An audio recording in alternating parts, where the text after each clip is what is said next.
Hey, welcome to Coffee with Tracy. I'm your host, Tracy Osborne. With me today is Laura Pennington, and Laura is a former inner city middle school teacher who left behind the educational grind to pursue her dream as a freelance writer. 5 years later, she's been featured in Business Insider and Inc. and writes for Boss Babe and the Huffington Post, so I totally want to know her secrets there. She's been a project manager and writer for Microsoft and TrueCar, and now teaches others how to freelance. So welcome, Laura. Thanks for having me. Okay, first I want to know, first I have to give you kudos for being a middle school teacher. I have two middle schoolers and I would kill myself. I couldn't do it. I would be an alcoholic or something. There's no way I could do it. I don't know how I did it in hindsight. There was like a survival mode that clicked in, but it was hard. So my hat's off to you for the time that you did spend as a middle school teacher. It's very important for us. So, okay, so you've got a lot going on with your writing, and now you're teaching people how to be freelance. So how do you do it all? I think really good time management is an important part of the process. My first year freelancing, I had a day job. I quit my job teaching and then entered a job in an insurance brokerage working in corporate America. So I worked 8:30 to 5 for somebody else for the first year of my freelance business. So I got really good at, timing myself, knowing how long it's going to take me to do certain things. But really what has made the difference in my business in the last couple of years is outsourcing as much as possible. So I outsource pretty much anything that I don't have to do. And because I am the sole writer behind my freelance writing business, the other portions of my business are heavily outsourced and delegated to keep things afloat. Well, now you're singing my tune because, as a virtual assistant for almost 10 years, I know all about delegation. So we're going to have fun here. So this is really cool because we're coming at this from a different angle than what I normally talk about as a virtual assistant. So why do you think, as the client, most people put off delegating? I think especially with solopreneurs, there's this idea that you have to do it all. That's how most people start their business. They do everything because they're not generating enough revenue yet to pay somebody. So that's part of it. There's also this idea of, if I have someone else do it, they're going to mess it up. I'm going to lose clients. We're going to miss deadlines. There's going to be problems.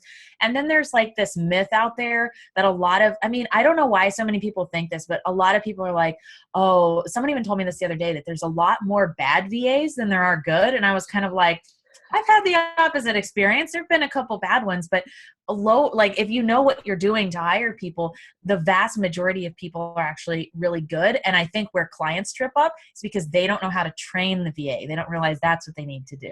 So not only do they not know how to train them, but I think they don't know how to find the right person for them. They are focused on how much is this going to cost me versus what can they really do for me. Yeah, and they end up going one of two directions frequently. They give not enough directions, and then the VA is like, I have no idea what you want me to do because this is really unclear. Or they break it down to a level of directions that feels like micromanagement to a VA. And I think a lot of VAs are pretty intuitive and can figure a lot of things out. They have to have like a basic level of information, but you don't need to tell them every little thing, about it. I actually like giving people part of the puzzle and seeing if they're going to ask for the rest or if they're going to figure it out on their own. So it's really hard to strike that balance. Yeah, that's really interesting. So, from my perspective, I've had all kind, I've had both. I've had the kind that don't give me enough information, and then I've had those micromanagers. And when I get the micromanagers, I pretty much at this point in time, I fire them right away because I can't work with somebody constantly over my shoulder. I mean, I've had clients call up and say, without a scheduled call, I've had them call up in the past and say, what you doing? What you working on? And I'm like, well, not your stuff. So, it puts you on the spot. But, I think a lot of people, they micromanage one because of that control freak issue. And I know I have that problem with my team as well. It's like, nobody can do it as good as I can. And the truth is they probably can actually do it better than I can. And faster, which is why I have them. Yeah.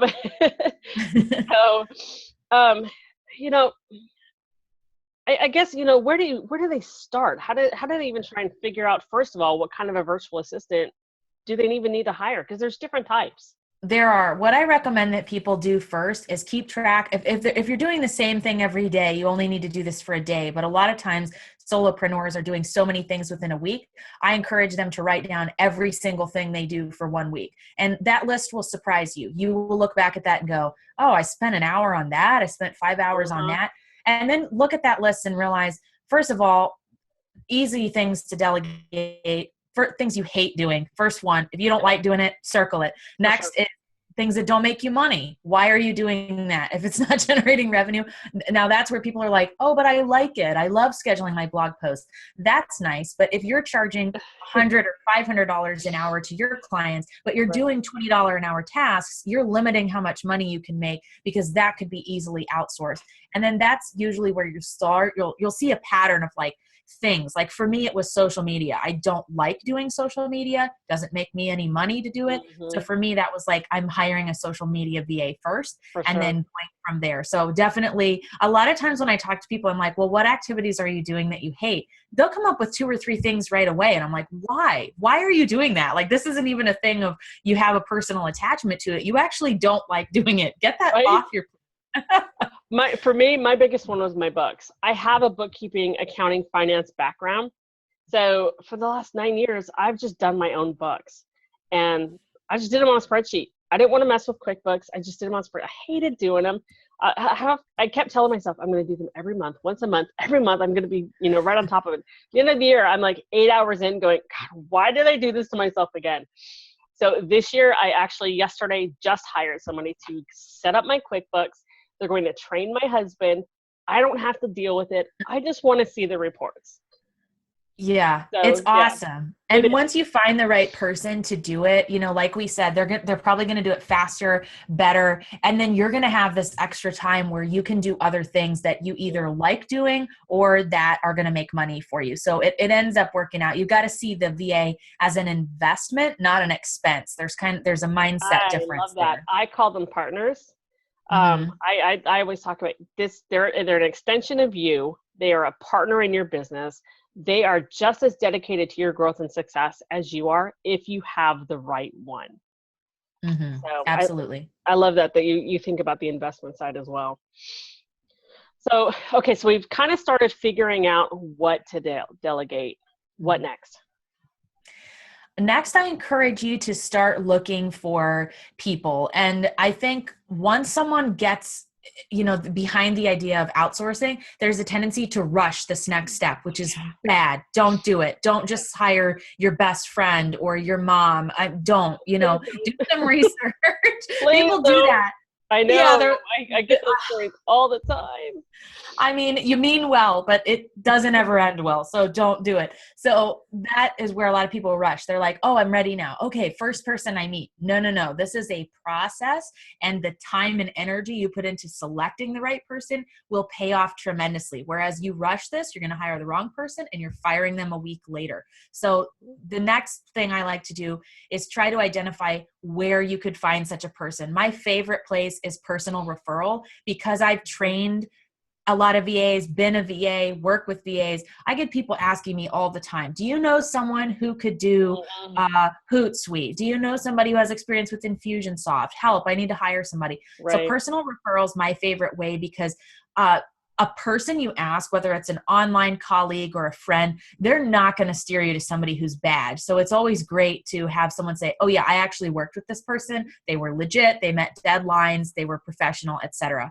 Then I like to look in Facebook groups and other places online. I like to see the potential in people and kind of shape it. So the people that are on my team did not really have a whole lot of experience being a VA online before I worked with them, but I saw the potential. And so that's another way to go too. If you are committed to training people and you see that potential with someone, that's a great way to transition. But if you want someone experienced, get a referral. You need to interview them. Yes, you need to interview them. Do not just hire them without a conversation. Sometimes people look great on paper, and then you jump on a Skype call and you're like, this is a totally different person than I was expecting. Right. And we are not jiving, so that's definitely important. But taking care, like taking at least a full week to post job ads, reach out to people, schedule interviews, look at websites, because you really want to digest this information before jumping forward with a hire. Absolutely. So I have a whole process, and it sounds like you kind of have a whole process too. Part of my process is actually creating your ideal VA avatar. So kind of like you would create your ideal client, you build your ideal VA. So what kind of qualities are you looking for? What kind of skills do they have to have? What are their hobbies and interests? What's their personality like? Because remember, you're going to be working really, really close with this person. And if their personality doesn't mesh with you, it's not going to work. So I take people through creating their actual perfect VA. In a perfect world, if you could sculpt this person, what would they look like? And then again, Facebook is phenomenal. After you go to personal referrals, go to the Facebook groups, they're out there. What do you put, or what do you recommend people put in their posting? Yeah, don't be generic, because there's going to be, I need a VA. What do you recommend?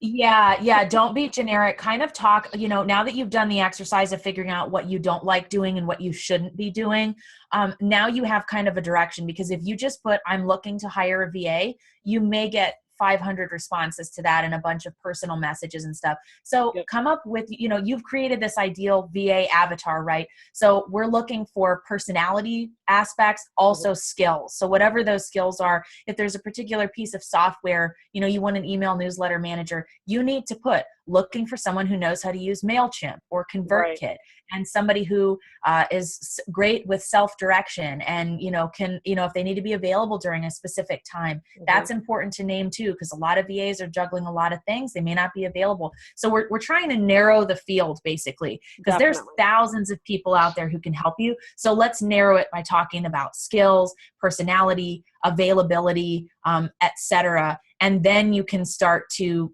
pre-screen people and see if they're going to be a fit. And maybe you've experienced this too, but I am always shocked at how many people reply to this information with spelling mistakes and grammar errors. And it's usually after you put up the ad that says looking for someone detail oriented, and then they reply with that. And I'm like, nope, you're not detail oriented. I've had my name spelled wrong. It's like, seriously, if you can't spell my name right, then we're done. I don't care if it's a typo.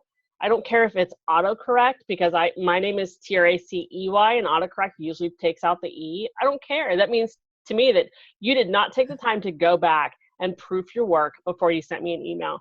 So I actually always recommend that you have them email you with a specific subject line and specific criteria and a hidden question. I always put in a hidden question in my post. So somewhere up there, like when I'm describing my company or who I am, I'll put in something like, by the way, when you email me, tell me what your favorite food is.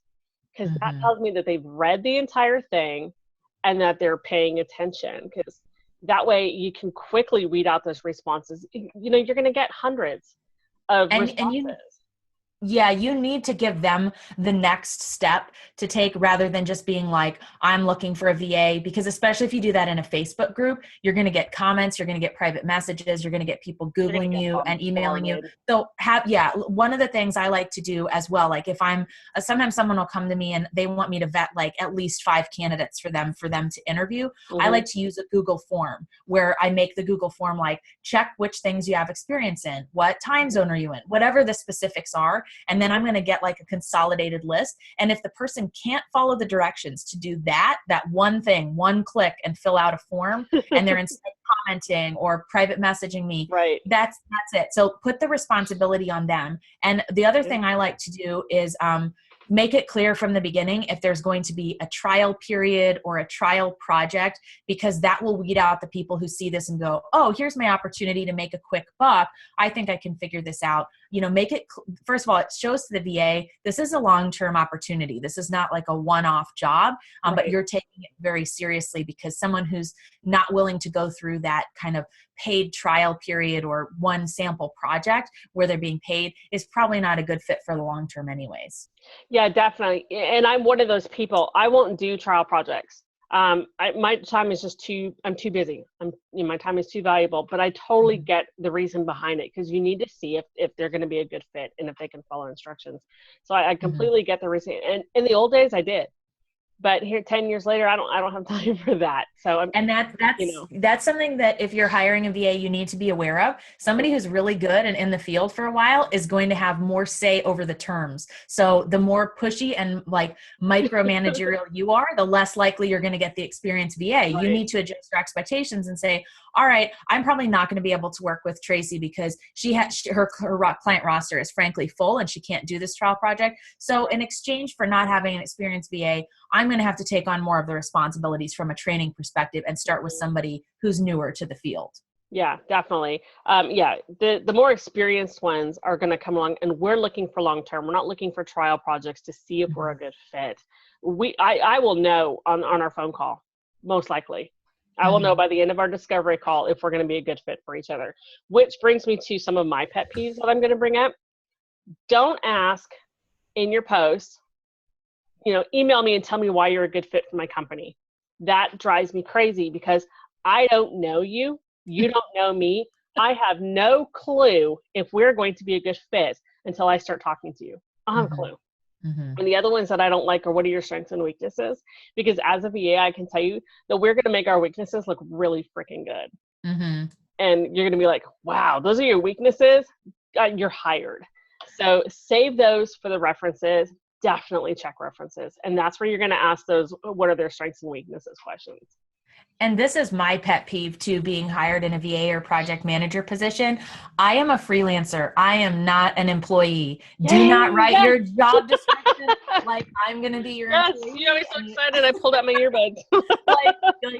I am not going to be available over email 24/7. No. I am not going to sit at my computer 9 to 5 every single day. We are different types. So when I sit down to work on your project, you get the benefit of me being fully focused on that and not being distracted by the other client who's emailing me and wanting to know status on something. Yep. But in exchange for everybody getting that level of focus, I'm not your employee, and it's actually illegal for you to treat me like that in the United States, because then you have to treat me like any other traditional employee, and I could come after you for overtime and other stuff. Misclassify me as an independent contractor. So don't do it. Don't even try to treat us like that, because you'll be like, why did that VA quit on me? Because you started treating me like I was sitting in your office typing 9 to 5 and I'm not doing it. Right. Yeah. Definitely you have to respect your VA as a person and as a business owner. You want to give them the same level of respect that you would command from your clients. Folesley. So let's talk a little bit about bringing on a new team member. We've found our VA, we've hired them. What are the next steps? How do we just kind of start bringing them on and working with them? So training is really, really important. I think that like 80 to 90% of the breakdowns have to do with this kind of initial period. And a lot of times it's actually the client's fault. They don't realize it, but they don't do a good job as the client outlaying what they're looking for. Bad directions, unclear deadlines, not being available to communicate. So that initial period of bringing someone on is really important, because you're going to learn how they best receive information. One of the things that I found to be really critical is recording screen capture videos of me doing something. And then that's available for my whole team to see. They can watch it 10 times if they feel, with no shame, if they feel like, hey, I don't quite get this. And then there's no excuse for not really doing it properly, because you got to see me do it once. So for me, that takes a lot of the pressure off of my favorite ways to train people. And then you can use it over and over again. If that person leaves and you're like, oh, I got to train somebody new how to input blog posts on WordPress, go watch this training and then do a sample one and I'll review it for you. So that's another thing, like really, really good directions, and then give them the opportunity to give feedback to you too. So I ask my team all the time, am I giving you good directions? Do you have what you need on this project? What could I do better? Because sometimes they'll tell me like, hey, like my team right now has 3 people on it. My business manager will tell me like, hey, you gave so-and-so way too many things to do next week. He's only got 5 hours and you gave him like 9 hours worth. So give people the opportunity to give you feedback too, because you might be doing stuff that's really annoying to your VAs. You might not be giving them enough information and they may be embarrassed to ask. So be open to that process of figuring out a system that works for everybody. And that's really good. And that's a really good point. You know, if something's not working right, maybe you're having some communication issues or something, you know, before you just throw in the towel, get on the phone with them and find out what's going on. Are you not giving enough directions? Because a lot of times we'll put stuff off just because we're like, I don't know what to do. I have no clue. And so we'll put it off, and we'll put it off until the last minute. And then we'll come to you and say, okay, I need more. Yeah. And a lot of times, and that's a big newbie mistake. The experienced VAs are going to look at a task and they're going to be like, okay, I need more. This, you know, this isn't enough. But with the newer VAs, there's a lot more hand holding. So you have to be prepared for that. How do you handle mistakes? We tend to go to the emotional place, first of all, of just being pissed about a mistake, which sometimes is warranted, but often there's other things going on. And it could even include things you did wrong. So sometimes I'll get something back that I'm like, what? Like, this is not what I was asking. And then I go back and look at what I sent them, or the fact that I never said there was a deadline. And it's like, oh, well, can I really get mad at that person for that? Now, I like to remove your emotions from the situation and let the VA explain what happened first. Do not jump in with, you screwed this up, you cost me business, etc., because you might find out something there that you need to be sensitive to. It could be your mistake. It could be there's something going on in their life that they did not tell you about, and they've been trying to hold things together and keep things going. But you know, you need to know that. And plus, I think this is the mark of a great VA. When someone makes a mistake and they own up to it on their own without being bullied into it. So that's why I'm always going to let them handle it first. Like, can you tell me what, you know, kind of like what happened here? No judgment. I'm trying to figure out how we can do this better. And then the VA can say, well, you know, this is my fault. Honestly, I procrastinated, or, you know, my mom has dementia and she's been recently diagnosed and my mind just really hasn't been in it. Those require different reactions from the client. So let the VA say it to you. And if they hide from you, if they make stuff up, like I had a VA once where she always had an excuse for why stuff was done wrong. And I was like, okay, after like the fourth time, like, no, I said, I don't want to work with this person just because you're never taking any personal responsibility. It's always somebody else's fault. So that's a good lesson for VAs as well. We know that mistakes are going to happen. That's okay. I make them too all the time. The difference for me is I want to work with somebody who says, listen, I screwed up. Here's the system I'm putting in place to make sure this doesn't happen again. And I'm really sorry for whatever this has caused you. That's exactly what I teach my VAs to say. You know, I'm sorry, I screwed up. This is what happened. This is what I'm going to do to fix it. And this is what I'm going to do to make sure it never happens again. And then close it and move on. Now, if it keeps happening, the same thing, that's another conversation. Right. But don't dwell in that space of like, I can't believe this person did this to me. I think a lot of times clients are looking for a reason to distrust someone in their business because they're hesitant about outsourcing or handing over particular pieces. You've got to accept that mistakes are going to happen. You're going to make them. VA is going to make them. The only thing you're really in control of is how you respond to it. So both people should handle it professionally. Absolutely. Absolutely. And I try not to go to that emotional place. Depending on what the mistake is, sometimes it's hard. If it's a typo in a subject line, it's whatever, you know, just don't ignore it. We're not even going to deal with it. If somebody emails me, I'll be like, hey, you know, get over it. But you know, one of the biggest mistakes I made was years ago. I had sent out an email. I was rushing because it was back when I was not organized and I was trying to do too much all at the same time, and balls were dropping, and I'd forgotten to send this email. So I was rushing, and it was an email that was supposed to go to a client's list that had purchased an audio. And I sent it to her, and it was the instructions on how to access it. I sent it to the entire list. And I didn't realize it until I got an email with her freaking out. And I could see why, because, you know, we're losing money. So, you know, we immediately fixed the problem. And it actually ultimately cost me the client because that level of trust was gone. Mm-hmm. But that was because I had made so many other mistakes prior to that because of my lack of organization. And that was a huge turning point in my business. That was probably, I was 2, maybe 3 years in the business at that point. But I don't know where I was going with that. I don't know where I was going with that. But, you know, I think where I was going with that is that we are human, mistakes are going to happen. Your reaction has to depend a lot on the level of a mistake. I have one client who I have sent out emails for him with a typo or something in the subject line, and he acts like it is the end of the world. Like his business is going to tank because it said a instead of the, and I just get to the point where it's like, diva much, so you've got to really kind of check yourself before you reach out. Obviously, if it's a mistake like I made where we have to get on this right freaking now because we're going to lose money, then you need to reach out. And the first thing is, let's reach out and fix this, and then we'll deal with what happened afterward, after we've calmed down a little bit and we can kind of talk. But if you come from a place of reaction, then it's going to, I think, harm the relationship.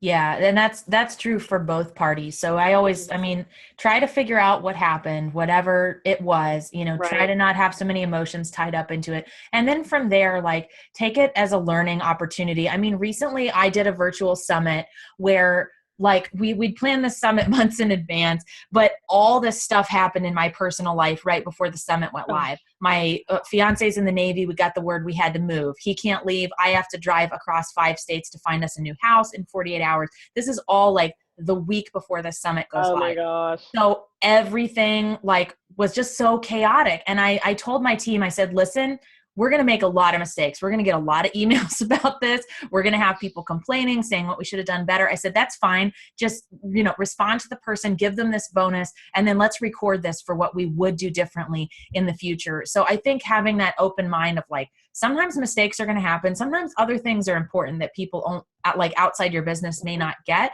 but kind of remove that pressure. Cause I know my team was like, oh my gosh, we're still launching this and it's a hot mess. And I was like, we're going to forge ahead because we have hundreds of people in this. We're going to do the best we can. Right. But we're not going to get emotionally attached to the results. And that helps you have a little bit of distance at least. That's nice that you're able to be proactive about that and just kind of give your team the heads up. Okay, this is going to be a complete disaster. So we're just going to wade through it, put on your boots and let's go. Yep. I love that. I wish more people were like that. What do you do when it's just not working out? This is so hard for people, especially I've noticed for women, because we want to give people a chance over and over and over. Oh my gosh, I know. And it's so awkward, no matter how you do it. And I had a friend recently that was like, my VA is not working out. I've tried to get her on the phone to end things professionally. She always skirts or changes the appointment or whatever. And I was like, yeah, because she knows it's coming. She probably knows that this is the purpose of this conversation is to end the contract. So for me, I always try to have some kind of clear process. So first, it sounds so shady, but you change the passwords. It probably never happened, but it's just good procedure to change things before you let somebody know so that they're not going in your website and deleting everything or whatever it might be. And then just kind of have a conversation. If it's super dramatic, I try to just have no emotion about it because I don't see that there's a purpose to being you've ticked me off this many times, you messed up this many different things, this is what it cost me. So if there's a contract in place that says 30 days written notice, I'm just going to go ahead and send an email written notice that says this is, I'm just letting you know, I'm going to conclude, this is the 30-day written notice. Please reply to confirm your receipt, etc.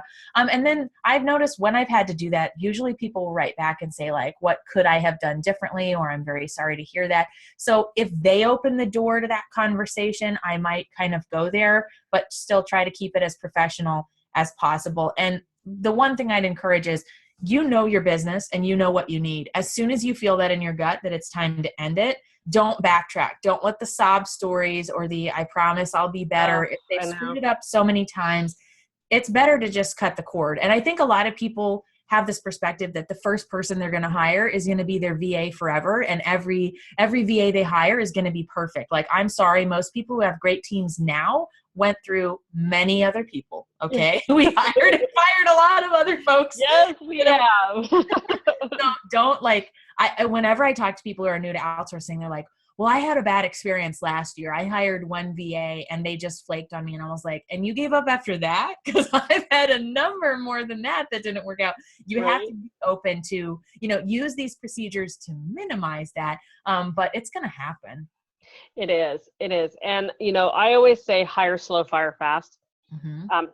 Have a hard time practicing that in my business because I become friends with these people. Yes. And that's so hard. So I actually, after 4 years, just finally let go of a VA who has she's missed deadlines constantly. There's always excuses. I won't hear from her for days. And then finally it's like, oh, doesn't that and the other thing happen. And so then the jobs are rushed and they're half-assed and they're kind of crap. And I've just been, we're friends. So I just kept, working with her. Okay, let's work on your communication. Let's work on and finally I was like, you know what? I can't. My business is now at a level where I am being positioned as an expert and a trainer and a coach in this industry. And if I'm not practicing what I preach, what good am I? And so I finally had to let her go, and it sucked and it was hard, but I had to for my own business. And I know they say it's business, it's not personal, but it's both. And that's what makes it so hard. I finally had to take that personal out and make a business judgment. So yeah. And one of the things that helped me a lot, because I got really tied up in I had a couple of team members that were super grateful for the opportunity a couple of years ago. And they let me know, this is paying for groceries. This is helping me through my retirement. So I felt a tremendous burden, oh my gosh, my company is floating these other people. That's a huge responsibility to have. But then someone said to me, with a couple people, they said, what would a CEO do? Would a CEO hesitate to end this relationship? And I was like, oh no, they would just, done, move on, time for the next thing. And that's helped me detach a little bit from the personal. I mean, it's always going to be hard, especially if you are friends with the person and they're super involved in your business. And other times you'll hesitate because you're like, oh, but this person knows everything. Oh, I don't want to retrain somebody new. But if it's not the right fit and you've given them chances and it just hasn't worked out, it really is better to have a fresh start. And also the thing with newer VAs, when you start out with these newbies is, they're still trying to figure out who they want to be when they grow up. And a lot of times they're just going to outgrow you. And for me, because I work with the new VAs a lot as well, for me, it's actually a great sign. I feel like I've done my job and mentored them enough to where they have outgrown me and they're moving on to bigger and better. So I really like it actually when some of my VAs outgrow me.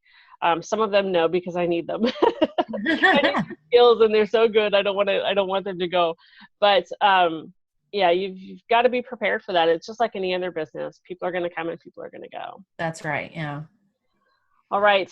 Any final tips for us when it comes to growing and delegating? Be open to flexing things around. So especially if you have what I like to call my second in command VA, I really believe that she has priority above the others because she's in a more strategic role. So I kind of check in regularly and say, hey, the tasks that you're working on, is this still stuff you're interested in? Do we need to pass that to someone else on the team so you can do more big picture things or more things that challenge you? So be open. Like you said, people will outgrow you.